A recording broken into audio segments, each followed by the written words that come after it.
Haleluya, jumpa lagi dengan saya Pendeta Hani Amhoro dari GPD Antapani, GPD RW Antapani Bandung. Bersama Radio Maestro kami datang untuk menemani Anda beberapa saat menyampaikan firman Tuhan. Semoga kita boleh dikuatkan dan kita boleh tetap tinggal di dalam Tuhan, karena kita menyadari bahwa hidup kita ini hanya selangkah dengan kematian.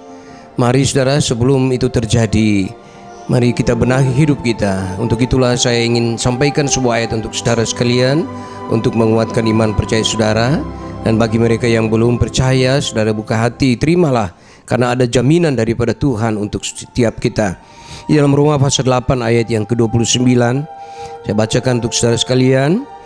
Sebab semua orang yang dipilihnya dari semula, mereka juga ditentukannya dari semula untuk menjadi serupa dengan gambaran anaknya, supaya anaknya itu menjadi yang sulung di antara banyak saudara. Saudaraku yang dikasihi Tuhan, ada 3 hal yang kita lihat di dalam ayat ini. Yang pertama, Paulus mengatakan bahwa kita patut mensyukuri anugerah Tuhan karena kita dipilih. Sudah Alkitab, khususnya kitab Injil, mengatakan bahwa kita dipilih bukan karena kita baik, bukan karena kita orang benar.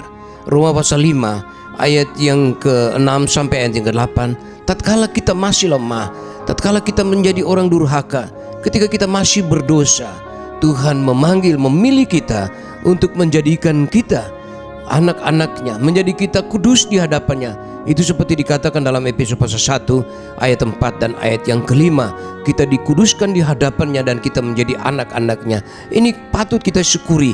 Inilah bagian pertama dari ayat yang kita tadi sudah baca di dalam Roma pasal 8 ayat 29. Sudah kita dipilih, kita ditentukan untuk hal itu. Kita patut bersyukur saudara. Rasul Paulus adalah orang yang memang mengalami itu, karena kita tahu siapakah Rasul Paulus. Sebelum dia menjadi rasul, dia adalah seorang Saul yang datang dengan niat jahat untuk membinasakan orang-orang percaya, pengikut-pengikut Kristus pada saat itu. Tetapi Tuhan memanggil dia, Tuhan menangkap dia. Itulah alasan sehingga dikatakan bahwa Tuhan memanggil kita tatkala kita menjadi orang, tatkala kita masih menjadi orang-orang durhaka, menjadi orang-orang berdosa, tatkala kita masih menjadi lemah. Tuhan memanggil kita. Saudara, keselamatan yang kita terima bukan karena kita baik, semua adalah karena anugerah. Efesus pasal 2 ayat 8. Itu harus kita syukuri saudara. Dan bagian yang kedua, setelah Tuhan menjadikan kita umat pilihannya, saudara, ada keistimewaan, menjadi istimewa di hadapan Tuhan. Saudara, khususnya di dalam ayat pasal yang ke-8 ayat 33 dikatakan, siapakah yang akan menggugat orang-orang pilihan Allah? Allah yang membenarkan mereka, siapa yang akan menghukum mereka? Saudara, ini hal yang luar biasa. Tuhan menjadi pembela kita. Inilah keistimewaan, bahwa ketika kita dipilih, kita dibela oleh Tuhan. Tidak ada yang bisa menyalahkan kita. Oleh sebab itu saudaraku, di dalam Yesus kita dibenarkan, di dalam Yesus kita diselamatkan, dan tidak ada yang bisa menyalahkan kita. Kita bersyukur untuk hal ini. Bagian kedua dari ayat ini adalah untuk menjadi serupa dengan gambaran anaknya. Nah saudaraku, untuk menjadi serupa dengan gambaran Yesus, gambaran anaknya, tidak ada jalan lain. Paulus katakan dalam Filipi pasal 2 ayat 5 sampai ke 8, supaya kita menaruh perasaan, pikiran dan perasaan yang terdapat dalam Kristus Yesus Tuhan kita. Kalau Yesus saja mau merendahkan diri, bagaimana dengan saya dan saudara? Mari, Tuhan mau memberkati kita sebagai orang-orang yang tidak tinggi hati. Tuhan mau memberkati, Tuhan mau hadir atau orang-orang yang merendahkan hatinya. Haleluya, itulah yang Tuhan mau. Marilah buka hati kita, jadilah orang-orang yang rendah hati, supaya Tuhan meninggikan engkau pada waktunya. Puji Tuhan. Dan yang bagian yang ketiga, di sini sebelumnya sudah Tuhan mau supaya kalau kita ingin jadi serupa dengan Dia, jangan lupa kita harus memberikan diri kita untuk menjadi orang-orang yang melakukan, yang taat melakukan. 1 Yohanes pasal 1 ayat 1 sampai ayat yang ketiga itu dikatakan Mungkin saat ini kita masih melihat dia secara samar, tapi nanti satu saat kita akan melihat dia muka dengan muka. Itu sebabnya dalam ayat yang ketiga dalam 1 Yohanes pasal yang ke-1 dikatakan bahwa itulah yang harus kita kerjakan, yaitu menyucikan diri sama seperti dia yang suci. Saudaraku, bagaimana kita bisa menyucikan diri kita? Marilah kita sandarkan hidup kita kepada Tuhan. Kita terus mengandalkan Dia dan Roh Kudus.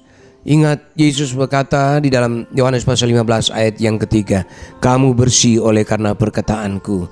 Dan dengan pertolongan Roh Kudus kita bisa hidup di dalam pimpinan. Roma 8 ayat 1, orang yang hidup di dalam pimpinan Roh Kudus akan hidup. Tetapi orang yang hidup dalam kedagingan, dia akan binasa. Mari kita minta supaya Roh Kudus memimpin hidup kita setiap hari, dan kita akan jadi sama seperti Yesus. Dan yang ketiga adalah supaya dia menjadi yang sulung. Saudara, ini bicara tentang kebangkitan. Inilah jaminan yang Tuhan berikan buat saya dan saudara. 1 Korintus pasal yang ke-15 ayat 20 sampai 23. Yesus sudah mati dan bangkit sebagai yang sulung. Dan sesudah itu urutannya adalah saya dan saudara orang yang meninggal di dalam Yesus. Maka dikatakan berbahagia. Wahyu pasal 14 ayat 13, berbahagialah orang yang mati dalam Kristus sekarang ini, karena mereka berhenti dari segala jerih lelah mereka.